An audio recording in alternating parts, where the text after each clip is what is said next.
ஒரு குருவிடம் ஒரு சிஷ்யன் சொன்னான், குருவே, என் வாழ்க்கையில் மகிழ்ச்சி என்பதே இல்லை என்று சொன்னான். குருவோ, வருத்தப்படாதே வா என்று ஒரு பூங்காவிற்கு அழைத்துச் சென்றார். அழைத்து சென்று அங்கே பட்டாம்பூச்சிகள் அங்கும் இங்கும் பறந்து கொண்டிருந்தன. அந்த பட்டாம்பூச்சிகள் ஏதாவது ஒன்றை பிடி என்று சொன்னார் இந்த சிஷியனிடம். சிஷியனும் அந்த பட்டாம்பூச்சியை பிடிக்க போனான்.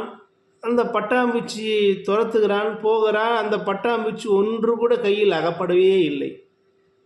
குருவிடம் வந்து சொன்னான், சுவாமி, ஒரு பட்டாம்பூச்சி கூட என்னால் பிடிக்க முடியவே என்று சொன்னான்.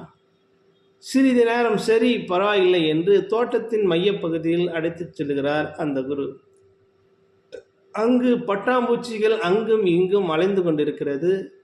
அமைதியாக இருவரும் வேடிக்கை பார்த்து அந்த பூங்காவை ரசித்துக் கொண்டிருக்கின்ற போது பட்டாம்பூச்சிகள் அவர்கள் மேலே 2 பட்டாம்பூச்சிகள் அமர்கின்றது. குரு சிரித்து கொண்டே கூறினார், இதுதான் வாழ்க்கை. மகிழ்ச்சியை தேடி துரத்துவதல்ல வாழ்க்கை. வாழ்க்கையே அமைதியாக நின்று ரசிக்கும்போது மகிழ்ச்சி நம்மிடம் வந்து தானாக வந்து சேரும். அமைதி கொள்வதே சரியானது என்று சொன்னார். நானும் விடைபெறுகிறேன். நன்றி.